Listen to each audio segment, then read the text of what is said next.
اعوذ باللہ من الشیطان الرجیم بسم اللہ الرحمن الرحیم۔ آج چوتھی تراویح کا خلاصہ ہے۔ رکوع نمبر 9، 10، 11۔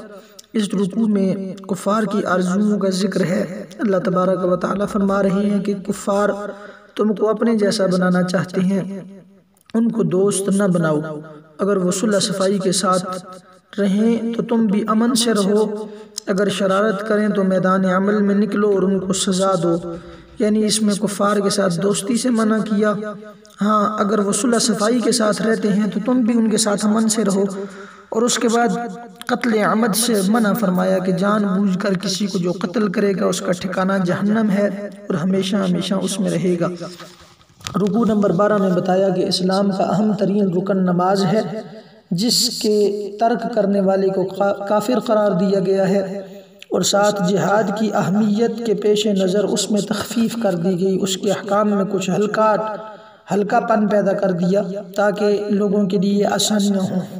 اور نماز کی اہمیت اتنی بڑھ کر ہے، حالانکہ بیماری ہو، تندرستی، خوف ہو یا امن، بے چینی، کسی بھی حالت میں نماز معاف نہیں ہے، ہر حال میں ادا کرنی ہے۔ اس کی بہترین مثال واقعہ کربلا میں امام حسین رضی اللہ تعالی عنہ نے بہترین عمل کر کے دکھایا کہ تلواروں کے سائے میں نماز پڑھ کے امت مسلمہ کو درس دے دیا کہ ہر حال میں نماز کی حفاظت کرنا۔ اس کے بعد صلاۃ خوف کا ذکر ہے، اور ساتھ سفر کی حالت میں بیان ہوا کہ قصر نماز ہے، یعنی جو 4 رکعت نماز فرض ہیں ان میں سے صرف 2 رکعات پڑھنے ہیں قصر سفر کی حالت میں۔ رکوع نمبر 13، 14، 15 میں فضول سرگرمیوں اور سازشوں میں مبتلا ہونے سے منع کیا گیا، اور ساتھ یہ تاکید کی گئی کہ رسول خدا صلی اللہ علیہ وسلم کی مخالفت نہ کرو۔ ہٹ درمی اور ضد کی بنیاد پر مخالفت کرنے والے کو بتایا گیا کہ اس کا انجام برا ہوگا، لہٰذا ان چیزوں سے بھی بچا جائے۔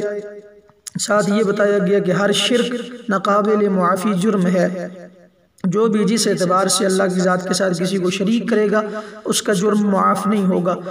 دین اسلام کا اتباع کیا جائے، اور بالخصوص ملت ابراہیمی کو پسند کیا گیا، یعنی جو دین ہوگا اسی کی پیروی جو کرنے والا ہے وہی نیک انسان ہے، قابل معافی ہوگا، اس کا درجہ بڑھ کر ہے۔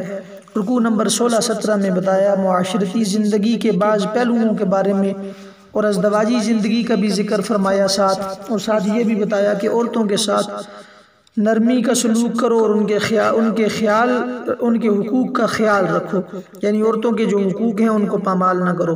سچی گواہی کا حکم دیا کہ سچی گواہی دو، خواہ وہ اپنے خلاف ہو، اپنے اعزاء و اقرباء کے خلاف ہو، جس کے بھی خلاف ہو، جھوٹی گواہی نہیں دینی بلکہ تم نے گواہی سچی دینی ہے، تاکہ تم جو ہے اطمینان کے ساتھ زندگی گزار سکو۔ ایک فائدہ یہ بھی ہوتا ہے کہ جب انسان سچ بولتا ہے تو اسے اطمینان قلبی ہوتا ہے، دل کو تسکین ملتی ہے۔ انسان جھوٹ بولے اگرچہ وقتی طور پر اس معاملہ سے نکل جاتا ہے، لیکن وہ پریشانی ہمیشہ اس کے ساتھ رہتی ہے۔ ساتھ یہ کہ مسلمان دل کی خوشی سے اسلامی احکام کو قبول کریں، یعنی مسلمان ہوتا ہی وہ ہے جو دل کی خوشی سے اسلامی احکام کو مانتا ہے۔ اس سے فائدہ یہ ہوتا ہے کہ اس کی ایمان کو بالیدگی اور تقویت نصیب ہوتی ہے۔ چھٹا پارہ ہے، رکوع نمبر 1، اس میں بیان ہوا کہ برائی فحاشی کے اظہار کو اللہ تعالیٰ پسند نہیں کرتا، اور ساتھ یہ بتایا کہ تمام رسولوں کی عزت اور احترام کرو، یعنی برائی جس قسم کی بھی ہو یا فحاشی کا اظہار کرنا ہو تو یہ اللہ تعالیٰ کو ناپسندیدہ ہے۔ اب ایک شخص برائی کرتا ہے ساتھ دوسروں کو بھی لگا دیتا ہے تو واضح رہے وہ سب لوگوں کا گناہ اس کو پڑے گا، ان کو بھی اپنا اپنا ہوگا، لیکن سب کا اکٹھا کر کے وہ بھی اس کے کھاتے میں پڑے گا کہ اس نے اس برائی کو جاری کیا ہے، لہٰذا ایسے کاموں سے بچا جائے۔ ساتھ یہ بتایا رسولوں کی عزت اور احترام کرو، اسی وجہ سے مسلمان تمام رسولوں کا مؤدب ہوگا، ادب کرنے والا ہوگا، کبھی کسی کی گستاخی بے ادبی نہیں کرے گا۔ ساتھ فرمایا اس کے رکوع نمبر 2 میں کہ اہل کتاب کے چند بیکار مطالبات کا ذکر ہے، یعنی انہوں نے بیکار قسم کے مطالبات کیے تھے۔ یہ بتایا کہ اجر عظیم صرف ان لوگوں کے لیے ہے جو اللہ پر، یوم آخرت پر، اس کی کتاب و رسولوں پر ایمان رکھتے ہیں۔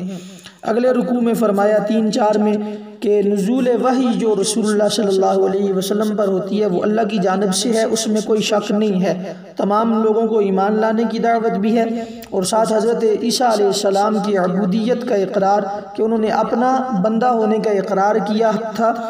اس میں ان لوگوں کا رد ہو جاتا ہے جو کہتے ہیں معاذ اللہ استغفر اللہ کہ حضرت عیسیٰ علیہ السلام اللہ کے بیٹے ہیں، انہوں نے تو خود اللہ تعالیٰ کا بندہ ہونے کا اقرار کیا ہے۔ آخر میں میراث کا ایک مسئلہ بیان ہوا ہے، باقی مسائل تو اگرچہ 5ویں پارے میں بیان ہو چکے تھے، لیکن ایک مسئلہ رکوع نمبر 4 کے آخر میں بیان ہوا۔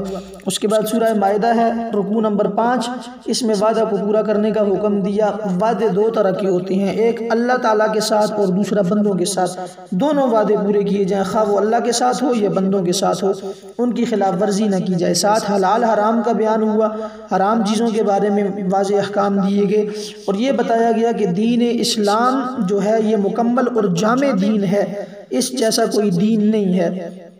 رکوع نمبر 6 میں وضو کے مسائل بیان فرمائے اور تیمم کے جواز کی صورتیں بیان فرمائی کہ کن کن صورتوں میں تیمم جائز ہے، اور تاکیدی حکم کیا کہ عداوت کی وجہ سے عدل کی مخالفت نہ کرو، عدل سے پھر نہ جانا، اپنے جو ہے نفس کی خوشی کے لیے۔ اب کسی کے ساتھ دشمنی وغیرہ ہے تو اس وجہ سے تم عدل سے منحرف نہ ہونا، بلکہ ہر حال میں عدل پر قائم رہنا۔ رکوع نمبر 7 میں قصاص و پیمان کا ذکر ہے جو اہل کتاب سے لیا گیا تھا اور انہوں نے اس کو توڑ دیا، اور اس توڑنے کی وجہ سے جو نتائج ان کے سامنے آئے تھے وہ درج ذیل ہیں۔ نمبر 1، اہل کتاب پر اللہ تعالیٰ کی لعنت نازل ہوئی، انہوں نے اس عہد و پیمان کو توڑا اس وجہ سے۔ نمبر 2، قساوت قلبی کے مرض میں مبتلا ہو گئے، یعنی ان کے دل سخت ہو گئے۔ نمبر 3، تحریف کلمات کے مرض میں مبتلا ہوئے کہ کلمات میں رد و بدل کر دیا۔ نمبر 4، تعلیم الہی کے ایک حصہ کو پس پشت ڈال کر منکر ہو گئے، یعنی ایک حصے پر عمل کرنا چھوڑ دیا۔ تو آج کل بھی دیکھنے میں آتا ہے کہ لوگ اپنی مرضی کی بات کو لے لیتے ہیں، جو اپنے مخالف ہیں اسے چھوڑ دیتے ہیں۔ ایسے کام سے بچا جائے، یہ تو یہودیوں اور عیسائیوں کا طریقہ ہے۔ نمبر 5، خیانت کی وجہ سے بھی راندہ درگاہ ہوئے، پتہ چلا کہ یہ خیانت کرنا بہت بڑا جرم ہے، اس سے بھی بچا جائے۔ رکوع نمبر 8 میں موسیٰ علیہ السلام کی قوم کا ذکر ہے جو ایک موقع پر اذهب انت وربك فقاتلا انا هاهنا قاعدون کہا کہ اے موسیٰ تم اور تمہارا رب جا کر ان کے ساتھ لڑو، ہم یہاں پر بیٹھ کر دیکھیں گے۔ اس میں انہوں نے گستاخی کی، حضرت موسیٰ علیہ السلام کی اس قدر گستاخی کی کہ آپ علیہ السلام بھی تنگ دل ہو گئے تھے ان کی گستاخی کی وجہ سے۔ ساتھ یہ رکوع نمبر 9 میں حضرت آدم علیہ السلام کے 2 بیٹوں کے نزاع کا ذکر ہے کہ ان کا آپس میں اختلاف ہوا، ایک نے دوسرے کو قتل کر دیا، قتل کرنے والے کا نام قابیل تھا اور جو قتل ہوا اس کا نام حابیل۔ مقتول نیک تھا اور قاتل جو ہے وہ بدکار تھا، اور مقتول جو ہے وہ اللہ تعالیٰ کا خوف رکھنے والا تھا۔ قاتل اگرچہ بعد میں پشیمان ہوا تھا اس قتل پر، اور ساتھ ایک مسئلہ یہ ہوا تھا کہ نعش کو دفنانے کا اس کو نہیں پتا تھا کہ اب جب قتل کر دیا تو پریشان ہو گیا کہ اس نعش کو کہاں لے کر جائے۔ اللہ تبارک و تعالیٰ نے کوہ مبعوث کیا، کوے نے اپنے ساتھی کو زمین کے اندر جب چھپایا تو اس طرح اس کو یہ طریقہ پتہ چلا، تو اس نے کہا یا ویلتا اعجزت ان اکون مثل هذا الغراب، اے کاش میں تو اس کوے سے بھی عاجز آ گیا، یعنی اس جتنا جیسا بھی نہ ہو سکا کہ یہ اپنے ساتھی کو تو چھپا سکتا ہے۔ یہ طریقہ بتایا گیا نعش کو چھپانے کا، یعنی انسان کو دفنانے کا جو طریقہ بتایا گیا تھا وہ کوے کے ذریعے بتایا گیا تھا، اور ساتھ یہ کہ بغیر حق کے قتل کرنا کل انسانیت کا قتل کرنے کے برابر ہے، اور جس نے کسی ایک انسان کی زندگی بچائی گویا کہ اس نے ساری انسانیت کو بچا لیا۔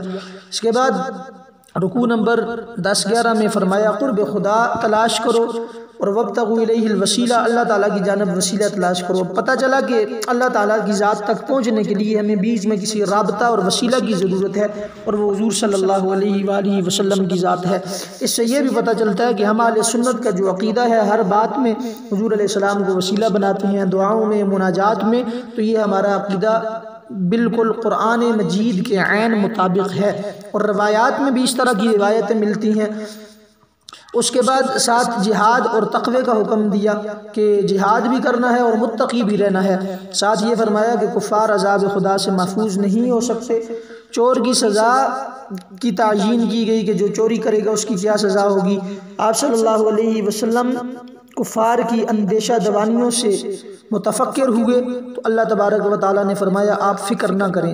رکوع نمبر 12-13 میں فرمایا کہ اغیار کے ساتھ دوستی نہ کرو، یعنی کافروں کے ساتھ تم دوستی نہ کرو، وہ تو تمہارے دشمن ہیں، ورنہ بد اخلاقی اور جرم تمہارے اندر سرایت کر جائے گی۔ اگر تم ان سے دوستی کرو گے، ان کی بد اخلاقیاں، بد اعمالیاں اور ان کے جرائم تم میں بھی سرایت کر جائیں گے، اور ان کو دوست بنا کر ہمراز بھی نہ بناؤ۔